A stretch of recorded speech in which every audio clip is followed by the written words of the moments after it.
एक महामारी के रूप में था और ये अभी तो इसका कुछ चीन से आया है और दुनिया के तमाम देशों में कुछ खास अभी तो नहीं नजर आ रहा है। हिंदुस्तान में भी आज तक 17 केसेस है शायद। अभी तक सर्दी हो गया, छींक हो गया, खांसी हो गया, सांस फूलना हो गया, है ना, ये तरह के लक्षण है। फीवर हो सकता है, बदन में दर्द हो सकता है, चकत्ता हो सकता है, इचिंग हो सकती है। दूरी बना लें, थोड़ा मास्क वगैरह जिनके अंदर सिम्टम, मास्क वगैरह, सैनिटाइजर वगैरह, मतलब जो कोरोना में किए थे सब लोग तो जनवे करते हैं, दूसरा ऐसा काम कर चुके हैं। जैसे कोल्ड, कफ, स्नेजिंग, किसी किसी को ब्रेथलेसनेस भी होता है, किसी किसी को ऑक्सीजन लेवल भी कम जाता है और बदन के अंदर और भी तरह तरह की समस्या या सिम्टम हो सकती है। क्या है ये वायरस और क्या इसका लक्षण है और इसका उपचार क्या है, इस सब मामले पर विस्तृत जानकारी हम डॉक्टर अफरोज आलम से ही जानेंगे। आदाब, आप देख रहे हैं 24 DVG। मेरा नाम है मोहम्मद वसीम। अभी हमारे साथ डॉक्टर अफरोज आलम साहब हैं और यहाँ हम इस वजह से आए हैं कि अभी हाल ही में एक बीमारी, यूं कहें तो प्रकोप, जो चीन से फैलता हुआ धीरे धीरे अब आ रहा है और जिसका नाम है HMPV यानी ह्यूमन मेटाम्यूनो वायरस। क्या है ये वायरस और क्या इसका लक्षण है और इसका उपचार क्या है, इस सब मामले पर विस्तृत जानकारी हम डॉक्टर अफरोज आलम से ही जानेंगे। सबसे पहले तो सर स्वागत है आपका। Thank you. अस्सलाम वालेकुम। अच्छा सर, क्या है ये HMPV और क्यों लोग इतना दहशत में हैं इनसे? देखिए, HMPV का माने होता है, यानी इसका फुल फॉर्म होता है ह्यूमन मेटाम्यूनो वायरस।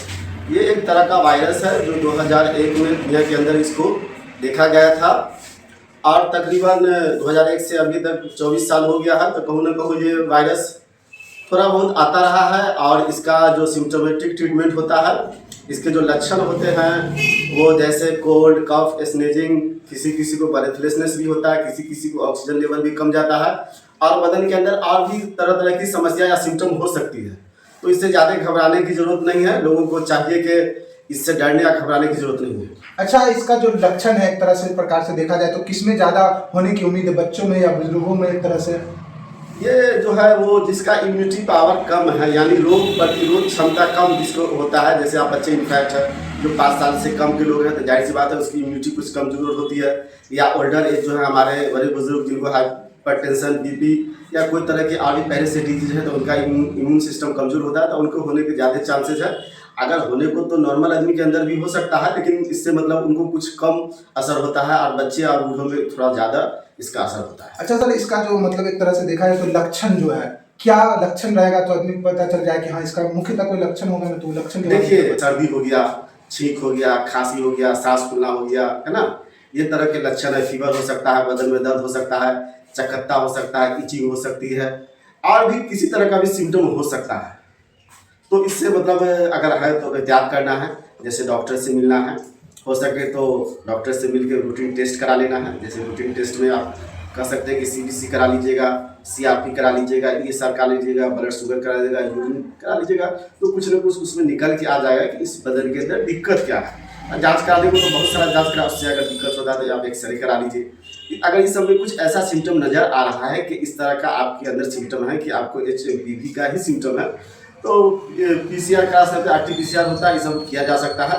तो पहले तो रूटीन कराना है कि बदन के अंदर दिक्कत क्या है। उसके अलावा भी है, अगर कोई मतलब घबराना नहीं है, जांच होने के बाद भी इसका इलाज हो जाएगा, इसलिए दहशत में नहीं आना है लोगों को। अच्छा, अगर ये लक्षण आ जाता है तो इससे बचाव के लिए जो प्रारंभिक या प्राथमिक उपचार, वो किस प्रकार का उपचार इनको लेना पड़ेगा? हाँ, देखिए, जैसे कि आप एलोपैथिक मेडिसिन में लेना चाहते हैं तो एक एंटीबायोटिक जैसे अजिथ्रोमाइसिन आप ले सकते हैं ताकि जो सर्दी वर्दी है उसका असर या इन्फेक्शन बदन में कम जाए। उसके अलावा अगर आपको एलर्जी है तो एंटीहिस्टामाइन जैसे मोन्टेलिकोस्ट और लिवोसिट्राजिन ले सकते हैं जिससे सर्दी कम है। उसके बाद अगर ज़्यादा सर्दी है, छींक वगैरह हो तो एक स्टीम होता है कार्बोल प्लस, आप उसको पानी में लेके और नाक के जरिए भाप लगे तो उससे आपकी सर्दी और उसकी आपको राहत मिलेगा।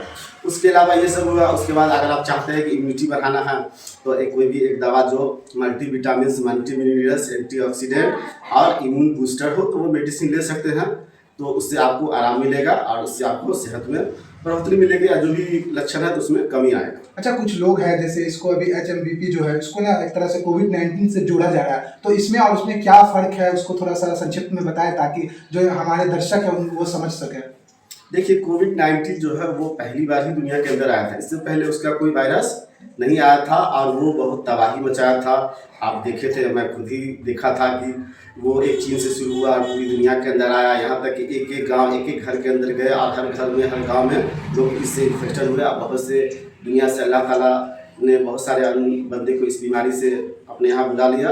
कि इसमें जो एक तरह से अंतर देखा जाए तो जैसे उसका सिम्टम भी था एक तरह से कि सर्दी जुकाम से, और एक तरह से सांस फूलना उसमें भी था, इसमें भी। तो क्या कुछ ज़्यादा विशेष अंतर तो नहीं लग रहा है? नहीं, तो उसको एक महामारी के रूप में था और ये अभी तो इसका कुछ चीन से आया है और दुनिया के तमाम देशों में कुछ खास अभी तो नहीं नजर आ रहा है। हिंदुस्तान में भी आज तक 17 केसेज है शायद, अभी तक 17 केसेज, लेकिन इसमें भी कोई बहुत मतलब कोई ऐसा नहीं समझ में आ रहा है कि लेकिन लोग इससे जो डर रहे हैं, काफी लोग कह रहे हैं कि जिस तरह से लॉकडाउन लगा था कोविड-19 के समय में, उस तरह से क्या लॉकडाउन अभी लग सकता है? इस हिसाब से लोगों में दहशत है, तो उसको किस प्रकार दूर करेंगे?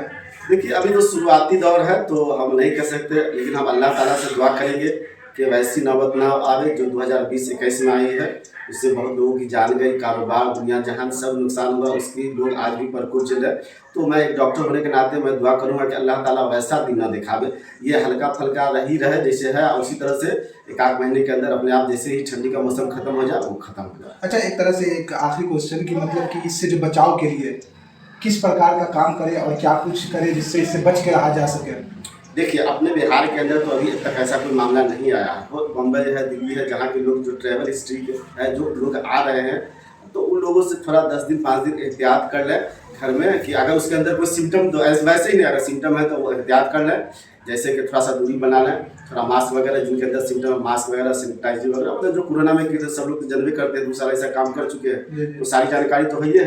तो इस तरह से एहतियात करें, कोशिश करें कि हम भीड़ भाड़ जगह वाली जगह में थोड़ा सा कॉन्टेक्ट में कम आवे। अगर जब लक्षण है तो, नहीं है तो कुछ भी करने के लिए जैसे जी रहे एकदम बिंदास जी, अपने काम धाम को कीजिए, जो होना होगा हो के रहेगा। अच्छा, ये जो डर है लोगों के दिल में बैठा हुआ कि डर है ये क्या होगा अगर आ गया तो ऐसा, तो उस डर को किस प्रकार निकालेगा लोग? बिल्कुल नहीं डरना है। जब हम लोग 2020 में 21 में कोरोना आया, इससे ज़्यादा उस वायरस का अटैक था, तो अल्लाह ताला जिसकी ज़िंदगी लिखी थी उसको हो भी गया तो वो ठीक हो गया, और जिसको जाना होता है तो एक धक्का भी लगता है, गिर जाता है, सर के बल ब्रेन हेमरेज होता है, दुनिया से चले जाता है। मैंने ऐसा देखा भी है बहुत सारे लोगों को।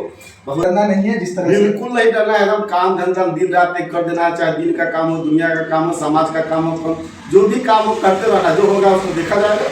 अच्छा, एक प्रकार से ये भी देखा जाता है कि कोविड-19 के समय में आप और आपकी पत्नी दोनों लोगों ने काफ़ी मदद किया गरीबों का अपने क्षेत्र में, जो भी इससे प्रभावित लोग थे। क्या इस प्रकार की मदद हमेशा करते आ रहे हैं या इसमें? बात ही है कि हम लोग एक क्वालिफाइड डॉक्टर है वाइफ हस्बैंड, और शुरू से ही मेरे वालिद साहब जनाब डॉक्टर मुफ्ती रहमान साहब, डॉक्टर साहब जानते हैं कि जिंदगी गुजारी है, तो जाहिर सी बात है उनकी विरासत को मैं आगे बढ़ा। तो हम वाइफ हस्बैंड डॉक्टर होने के नाते मेरे पर बड़ी जिम्मेवारी थी। अब जानते हैं कि मेरा घर रामपट्टी है, तो मेरा उधर भी सेंटर है, भरवाड़ा भी है, सिंगवाड़ा भी है, मुजफ्फरपुर है, ब्रह्मपुर हाट है, बेगरा कोठी है। तो ये सब जहाँ भी हम लोग जाते थे तो जाहिर सी बात है जब अच्छे दिनों में हम लोगों के बीच थे, तो जब बुरा वक्त आया था तो हमको रहना चाहिए था, और हम समाज से भी जुड़े हुए हैं लोग हैं। तो मेरे से जहाँ तक छोटी सी कोशिश हुई मैंने किया, और जो भी होता आप लोग जानते चाहे, जो भी मुझसे हो सकता था मैं अपनी कैपेसिटी से बढ़ के काम किया, और आगे भी इस प्रकार जरूर करेंगे। मेरा ज़िंदगी का मकसद है कि लोगों की खिदमत करना है। मैं जिस फील्ड में मुझे जितनी जानकारी है तो मैं इसमें ही कोशिश करता हूँ कि अच्छा काम करने के लिए अपनी ज़िंदगी कर लूँगा। मैं इसको कमाने, खाने या धन दौलत अर्जने का जरिया नहीं बनाया हूँ। मैं सिर्फ मेरे वालिद साहब की वजह पर, जहाँ उन्होंने पूरी ज़िंदगी अपने घर से भी पैसा लगा के लोगों को इलाज करने की जरूरत पड़ी तो वो किए हैं, और लोग जानते भी हैं। बहुत सारे जो उन लोगों के उम्र के लोग हैं, वो लोग आते थे, कहते हैं, वो कह भी करते हैं कि आपके वालिद साहब हमारे मित्र थे, दोस्त थे, बहुत अच्छा काम किए हैं। आप भी वो दुआ देते हैं कि उनकी वसूलों पर चलिए, उन्हीं के लिए काम कीजिए, और उनको दुआ देते हैं। तो जैसा आप लोगों ने सुना डॉक्टर साहब की ज़ुबानी कि ये जो वायरस अभी HMPV है उससे डरने की बिल्कुल भी ज़रूरत नहीं है, बस हल्का सा सुरक्षित रहना है, और एक तरह से बचाव जो है डॉक्टर साहब ने विस्तृत तौर पे आप लोगों को जानकारी साझा की। आप देख रहे थे 24 दैनिक बिहार ग्रामीण न्यूज़। तब तक के लिए शुक्रिया। जय हिंद, जय बिहार।